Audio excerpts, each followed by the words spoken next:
Has all this travelling really taken it out of you? A bit. I'm not made for travel. I am not travel sized. I hate travelling. Some people love travelling. I Yeah, I can't think of don't. anything worse. I don't mind being in a different place, but getting from point A to point B. It's The day that teleporting is a thing, I'm gonna take up traveling again. There is so many places I would like to see, but it would like the pyramids of Giza, right? If I could just like zoom and oh yeah, that's nice, and then zoom, be back home for lunch, it would be brilliant because I can't be bothered flying there, and then you have to navigate and get some transportations, and then you have all the people trying to rip you off to get there. It's hot, it's humid, costs a lot of money. So yeah. no transportation Yeah, some kind by of portal instant. technology would be nice. Yeah, Just walk through a door and then you're somewhere else. There's a great Stephen King short story called The Jump, The Slip, The Something. I'll find it. It was a short story where they perfected that exact thing. They perfected long distance travel, teleportation. The hook that it was hung on is that you had to be unconscious. And so when you arrived at the terminal, someone came round with a gas canister and a face mask, and they put you under, and then you went down a slide and off you slid, and then you woke up at the other end and you're in your thousands of miles away. But this kid decides to, what actually does happen? So he holds his breath and pretends to be asleep. And then when he gets through to the other end, he's like aged significantly. His hair is entirely white and he's gone stark raving mad because of the stuff that he's seen.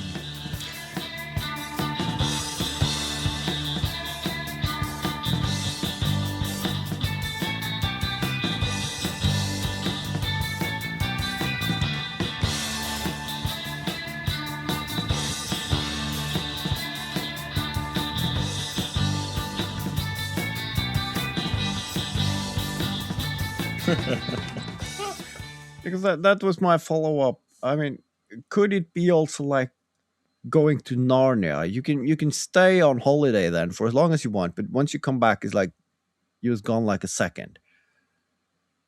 Because then, of course, the 5 weeks annual holiday would be more than sufficient.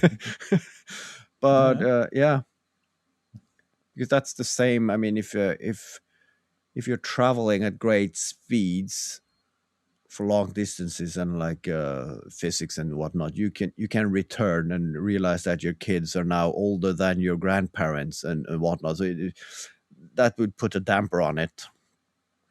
If you're going long distances, that is. So yeah, I've never seen the attraction of traveling. People are like, "Oh, I spent a year traveling." Why? yeah. A year traveling? Bloody hell! It sounds like Yeah, there's places there's places relatively near to me, or even just in this country, which I'd love to go and see, but getting there is far and expensive. Yeah, I've been to Scotland once, a long time ago, and it's still there. It's still there, yeah.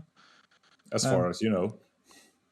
But at the time, I was like 15 and much more interested in looking at my Game Boy than looking out the window. So I would like to go back at some point and actually experience it properly. Would it help if you were kind of forced, as in some kind of big work thing that you had to be gone for like a week, but have a lot of free time or something like that? Would that help? So you could be grumpy about it and get it paid. Maybe. Could you enjoy something like that? Oh, I don't know. You know that Potentially. maybe that would have been a great concept for this podcast. We are 3 persons, and then Correct. we have one tall guy, Yes. and then we have a not so tall guy, grumpy, that don't like to travel. So then if me and the tall guy could have fun sending the grumpy guy to travel places that he don't like, that I think we're on to something here. That could actually be something, right? I see where you're going with And this. then I need to be. But I mean, if you're the tall, likable guy, then I need to be. The asshole. Yeah, I need to be the asshole, kinda. Yeah, but conceal it with humor, so you can get away with it. But yeah, where do you think we could pitch an idea like this? I'm not sure. I'm not sure. Could the person who's going off being grumpy, could he be just just a little bit, maybe just appear like be a little bit stupid, maybe? Perhaps that would help. Yeah, I think that might add to the charm, actually. Yeah, yeah. Gets to go off and see all these amazing sights, scenes, smells, and experiences of the world, and it's just like, no, I don't like it. It's not Bristol, is it? No, I don't like it. Oh, I'd love to be anywhere but Bristol, but I've done this city. Been here for 20. Oh, well, I've lived in this area for most of my life, but I've lived in Bristol for nearly 20 years, and yeah, I'm pretty bored of it now. But you don't want to move either. Because you don't want to travel anywhere. Well, I saw now that was this in Scotland or if it was in Ireland, I'm not sure. It was a city council that published like, we have an old cottage on an island with a job that requires you living there. Mm-hmm.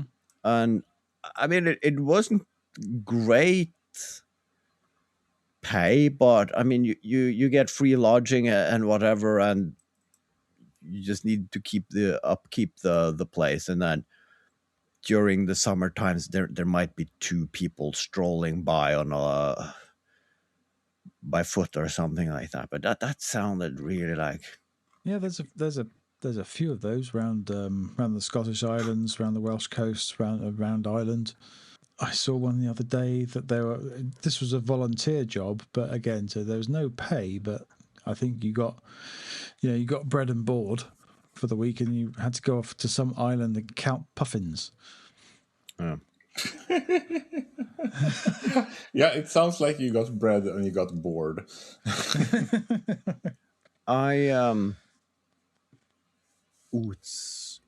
It starts to be quite the time ago, but I went to Australia with a buddy, and then when I had to go back home again because my vacation ended, he joined a Norwegian sailing vessel that was doing circumnavigation of the globe, and then they went from Australia, and then they went north and something. I'm not sure where he left off, but the captain of said vessel was also a Norwegian, and he had gotten leave from his job for 3 years to do this, and then he came back to Norway, and he has been living in his sailboat. And his job is not sure what it's called in English, like a forest guard. It's like you go out and you count animals and you check for vandalism and whatnot. And his job is, it's within and paid by the municipality. So he has an office in the municipality. So it's like, all right, I go in for a week and I do some office work and send some emails and whatnot. And then, no, I'm kind of bored of the office. So he just packs his bag and tent and then Go south go and in, count go in, some go animal. into the mountains for a couple of weeks, because there is always something to do, something to check out. Checking for illegal traps, the flora and fauna and everything, and then once he's done that and he's tired of that, he's going back to civilization. And there are not many of these in Norway because they cover huge areas, and they are rarely up for grabs, because everyone who gets this job doesn't leave unless it's in a wooden coffin. So it's not like it pops up on the ad place every third year or something. So they are really sought after.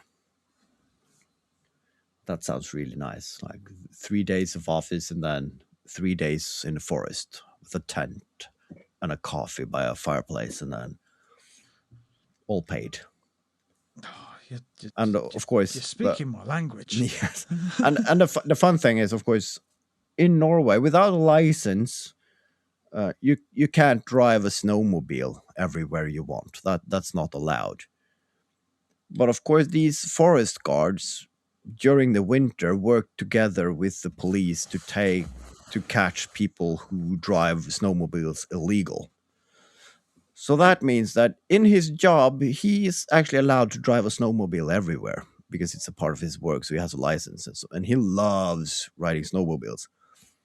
So he says that, and I love it just as much as the guys I'm catching, but I got paid to drive wherever I want with my snowmobile. And then if I see anyone else on a snowmobile, hey, you're not allowed to do that.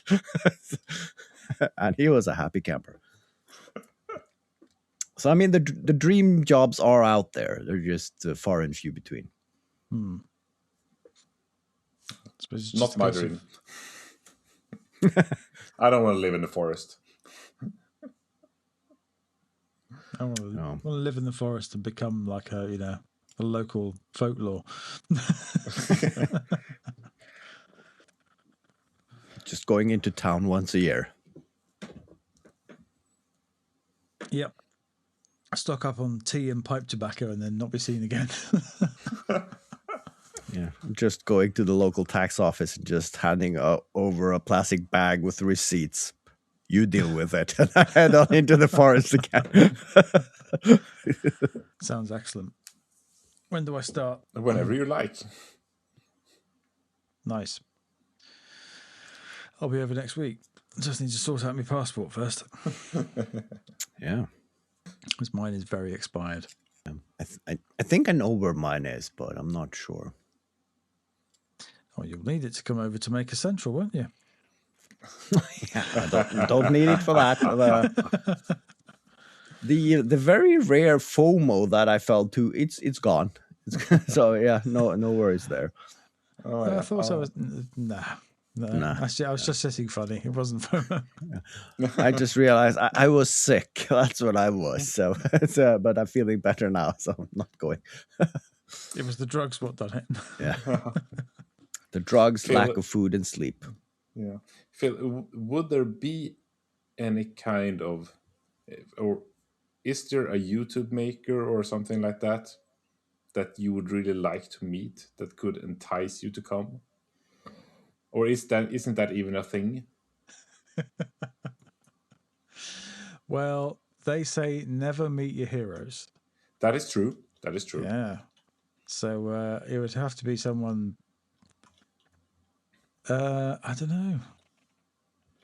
I mean, you don't have to name names, but I mean, is there a single person, or all of these 10 were there, or something like that, or is it, as you say, never meet your heroes? You would like to just watch from afar. Yeah, maybe there could be a couple. And I know that they have gone in previous years, but they haven't. I think that, well, I'd say previous years, they went to the first one. Yeah. And then they've never been back. Yeah. But the problem is, though, that the people I would like to meet up with, everybody else want to meet up with them. So when you're standing there, you can't get the conversation that you would like to go in, because other people are also circling around you, waiting for you to like finish up so they can go on and like talk to the guy. So it's no. That's what the Hilton bar is for. Yeah, But you never meant, so you don't know. No, and then there are people are drunk and it's loud, and I don't want to be there either. So It's not that bad, actually. I would. Are there any makers that I would like to meet? Yes, but where do I want to meet them? On a mountaintop while hiking, at a like, and then you're sitting with this beautiful view, and you're making your coffee on your small little, and then there comes Colin Furze, like, oh, you here? And I am here, have a cup of coffee, and then you can have a good conversation, and then you just walk to the next mountaintop. Ooh, Nerdforge. You want a cup of coffee? Yeah. So maybe that would be another idea for. Could that be a maker series of some sort where Makers on mountaintops drinking coffee? Yeah, yes. Something like that. I mean, Maker's Mountain. Yeah, Maker's Mountain. Yeah. Meet your maker at the mountain drinking coffee. I mean, I think we're onto something here. Yeah, something there, yeah. Exactly. I went up the mountain and I met my maker. Meet your maker on the mountain, yeah? Yeah. Some biblical references there as well. This is all getting a little bit biblical.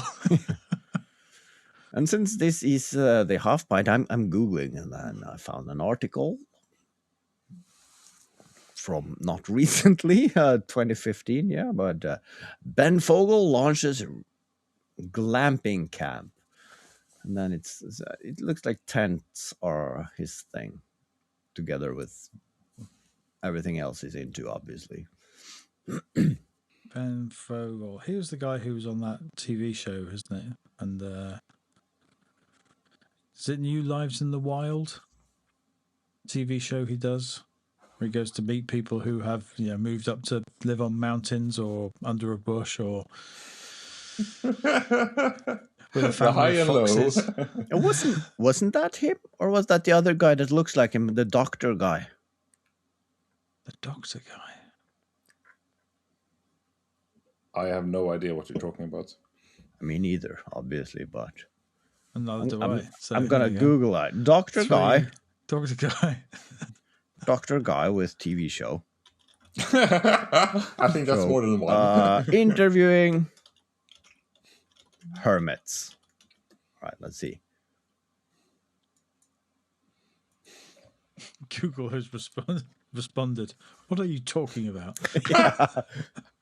I've seen. I'm not sure if it exists, but if you Google something that nobody has Googled before, Google send you a diploma. Like, congratulations, you're the first person to Google this, and then quote. Congratulations, you broke the internet. Yeah, you need the snowflake. It needs some search engine optimization to get the proper answer here. So since this is a maker podcast, I'm a funeral and wedding maker now. I think. Okay, that sounds disturbing. Yeah, but it's very, very lucrative. I think we discussed this before. As long as you put wedding or funeral in front of any activity, you can add an extra 0 or 2 to the price that you're charging. So if you're a wedding photographer, that's $3,000-4,000 for a day. And of course, my brother-in-law is getting married this summer. And they asked me, they found something on Pinterest or Etsy or something, and could you make this? Yeah. Do you want to make that? And of course, and previous to that, we had the discussion about how because they wanted to hire a photographer, but like, that's crazy incentive. And like, I have a camera, so for half that price, I'll do it. I can do that. And then of course they remember that, all right, but he actually makes stuff, so we have something else. Can you make this? Of course, that's going to be my gift to them, which then I'm incentivized that, of course, on the back side of that piece, I'm going to put my logo and the price tag on it, because when people come to the wedding and they see this thing, they're like, well, that's an expensive gift that he gave them. And then, of course, I need to set the precedency if they, yeah, we would like one of those for our wedding, and then they know that it's going to cost them. So it needs to be priced accordingly. But the bonus thing is here, it's going to cost me more. It has plexiglass in it. And of course, I know a lot of people with lasers that could cut this for me. But you know this, the more rational route here is I need to get an expensive laser now so I can make this one gift for their wedding. So well, it's an ongoing business expense, isn't it? You need it now, but think of all the revenue you will generate in the future. Exactly, like the CNC I got 3 years ago, and yeah, that will pay for itself. I haven't sold anything I've made so far, but that will pay for itself sometime in the next 30 to 50 years. Yeah. When it's totally written off, then it will pay for itself every day. Well, you just need to get into coffin making, because those are some seriously expensive boxes. Yeah, it's an endless, and there's an endless supply of customers as well. Yeah.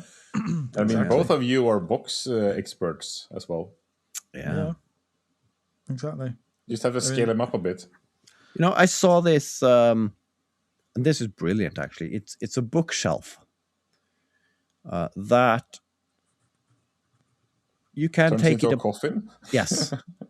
Nice. And so it's something that you can give someone or have made, and you can put all your books and knickknacks on it. But once you kick the bucket, your family just do the reverse IKEA, and they fold it into a fully working coffin, and then they bury it with you. And yeah, I could easily make that one, and it's a niche. So I need to. I think it's fairly. Back in the old days, it was a pretty standard practice for a carpenter to make their own coffin, because they weren't paid very well, and coffins are expensive. Yeah. I think a lot of people made coffins for the loved ones if they could. Because I mean, it is partly a sign of love, and you don't have to pay someone else to do it either.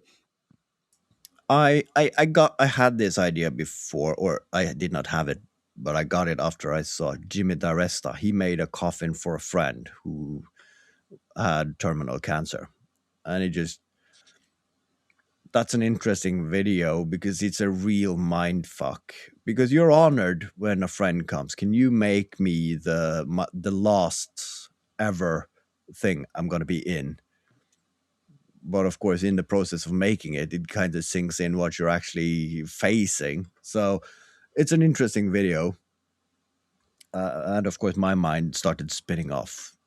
But it would be interesting to make your own coffin. But because several years before that, when we got a headstone for my father, I realized if I got a rock and had more time and wasn't in the place of grief, I could make a really cool headstone. So I was like, then should I make my own? That would be a cool project. But then coffin is even better, because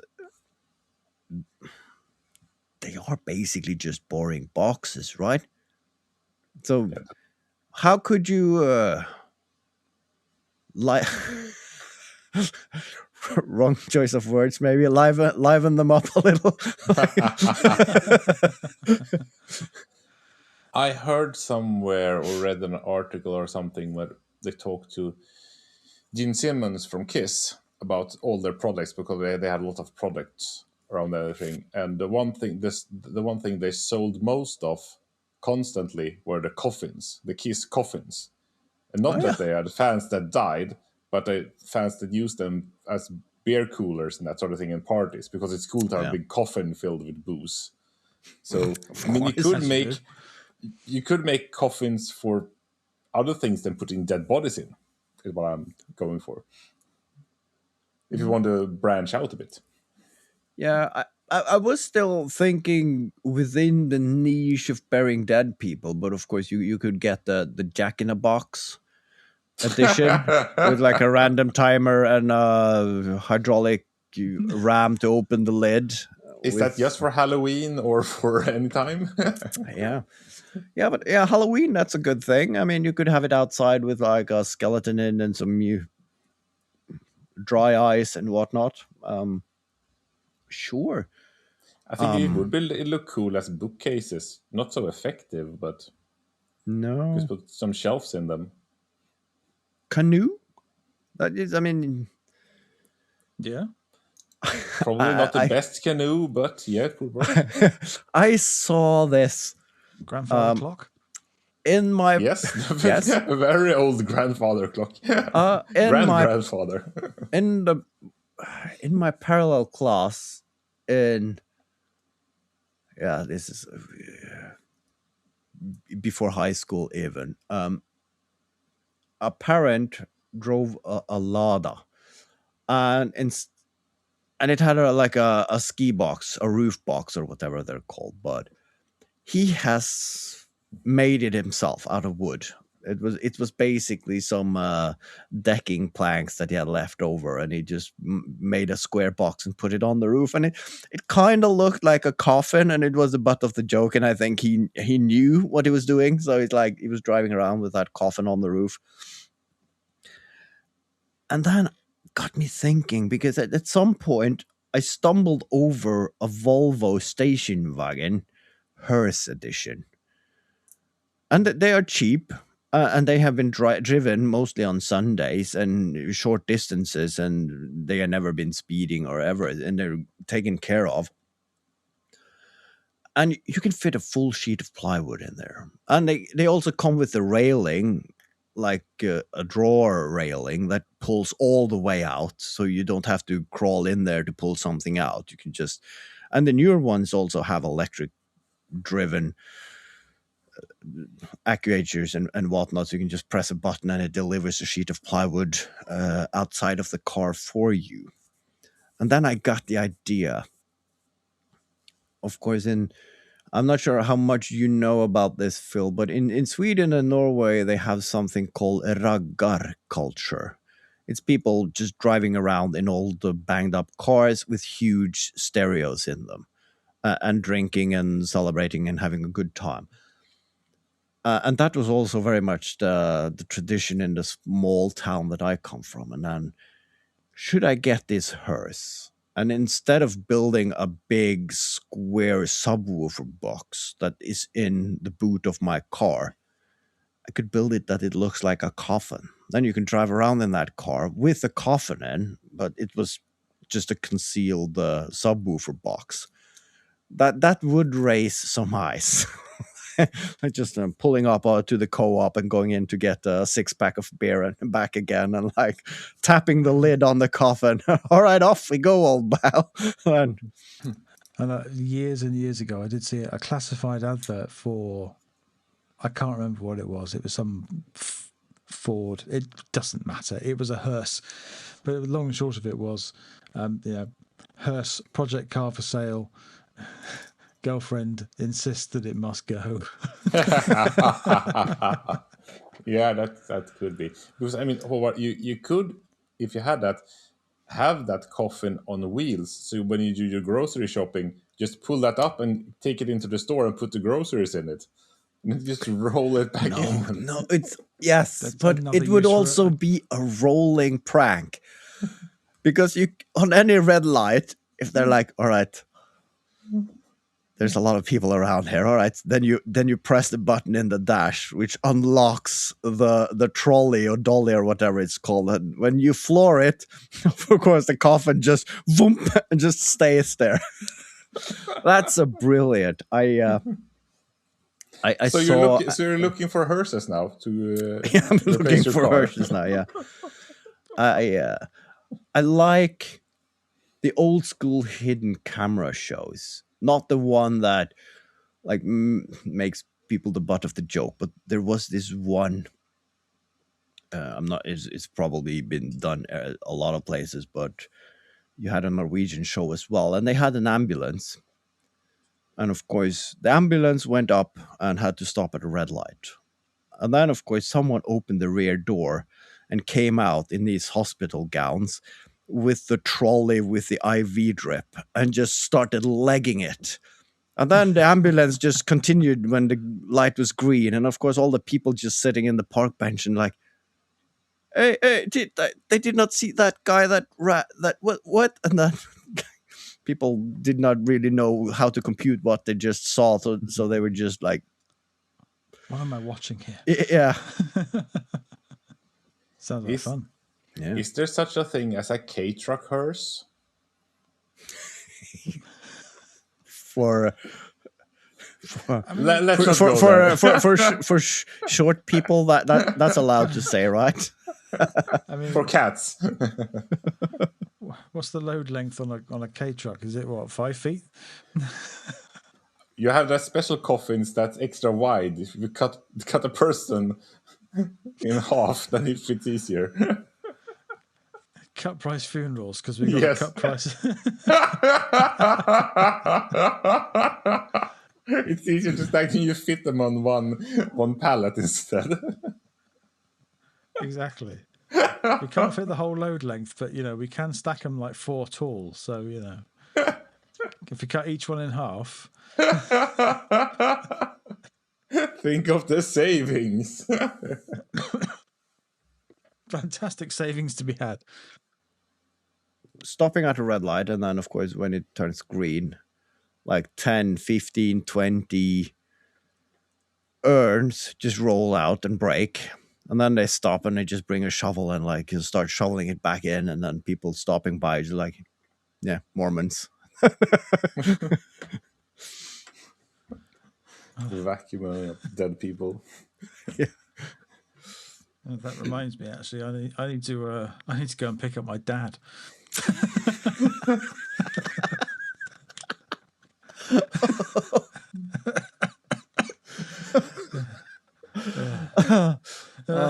Yeah, my dad's in a cardboard box. Just up the road. How long do they keep people? Ad infinitum, I believe. They keep them as long as you want them to be there. I mean, say that a person don't live next of kin, but that person also croaks before they can pick that ash up. What do they do then? Just chuck it in a skip, I guess. Mix it into concrete. Exactly. Well, with the greatest. What's the word they were? It's when I went up there. Yeah. So whilst we talk about the huge amount of money we're going to extract from you, but it's all done with the greatest dignity and respect, as they get out the glossy brochure of all the catering options that you could have had. Yeah. I mean, it's weird though.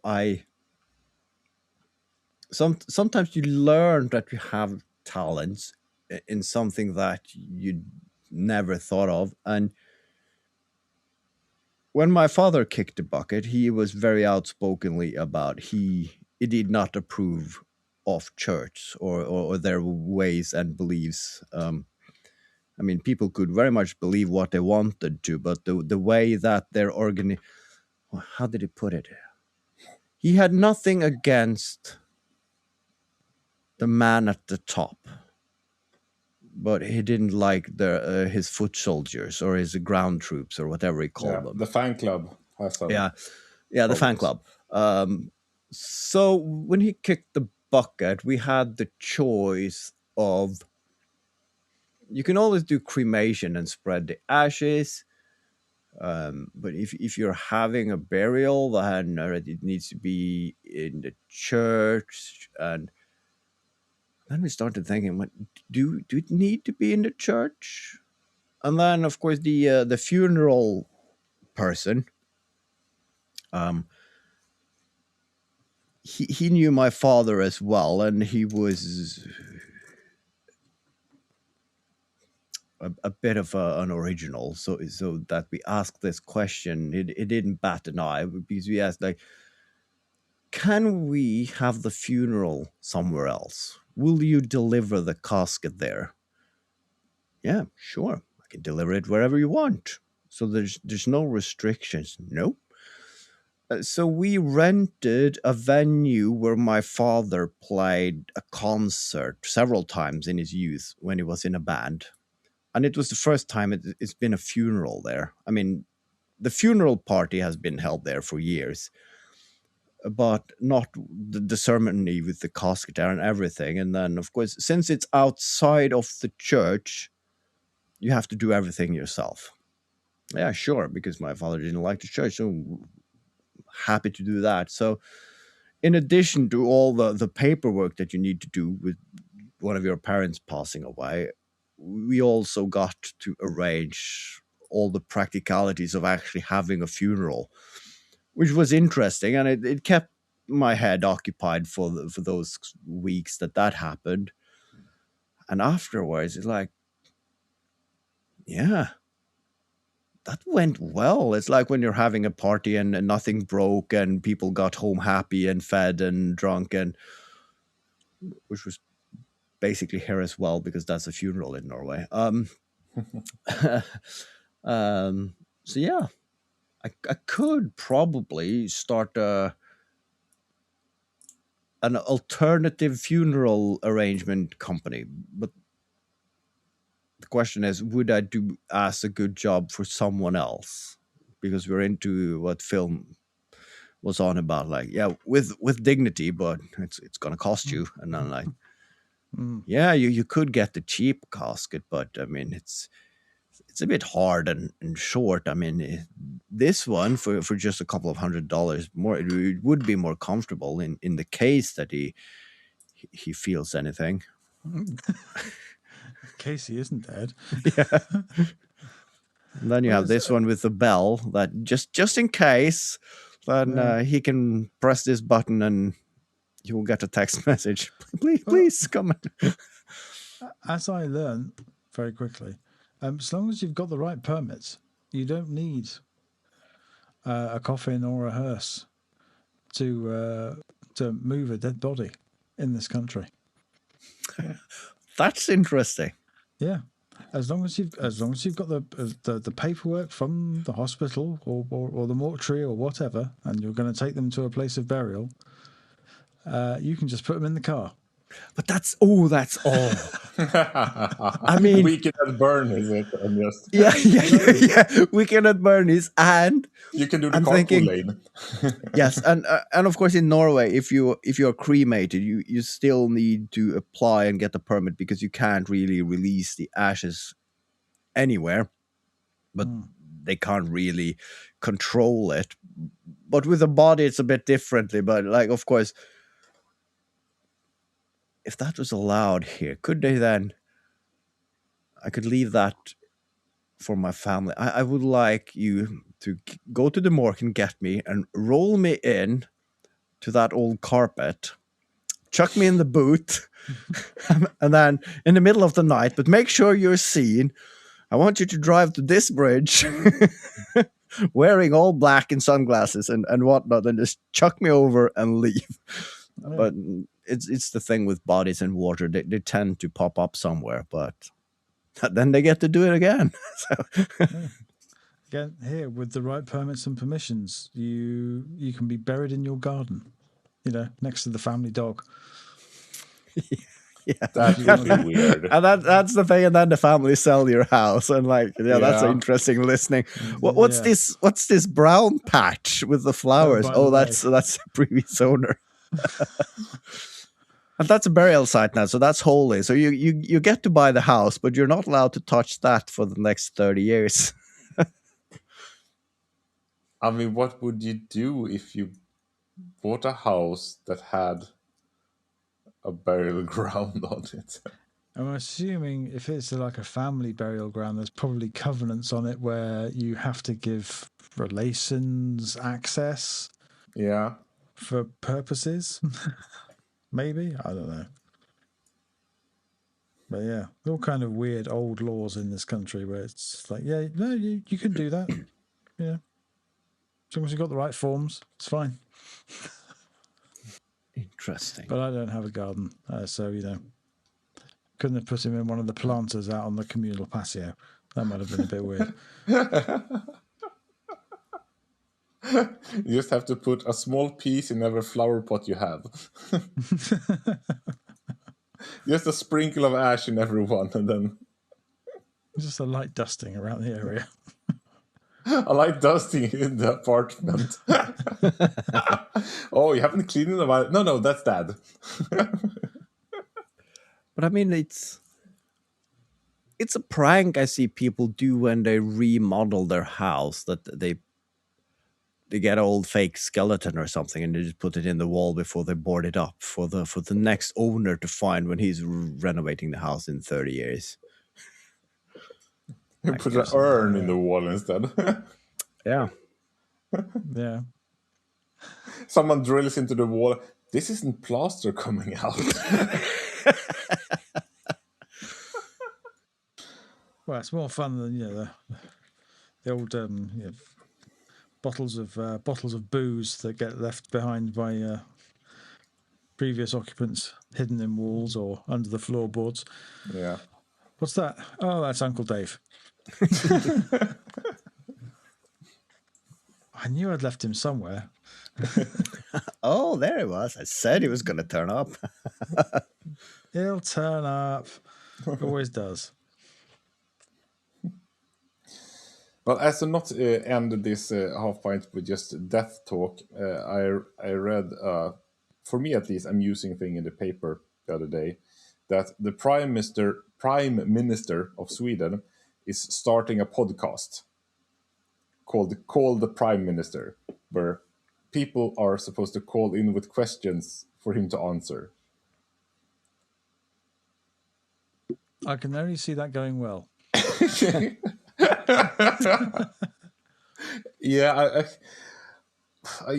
I don't know. It's very, very funny to me, at least, that they're trying. So it's competition for us on the podcast. Yeah. Well, we haven't had any phone-ins yet, but maybe we could try that sometime in the future. A live episode with audience participation. Yeah, you just post a link. How long in advance could you set up a studio session, KJ, and share the link and it's still being active? I have no idea. No. But you want two people to be able to go in and record themselves. So. No, I think it's better. Oh, that would be cool, though. You set it up so that people could just, for 2 weeks, they could just go in and rant about something, and then after a set date, we just download all the video clip and see what the hell happened here and try to cut it into something. I'm not sure that people could record themselves. I think someone needs to be the producer to actually push record. Maybe. Yeah. I think. Well, we'd have to set up a mailbox and people could just send their ranting videos to us.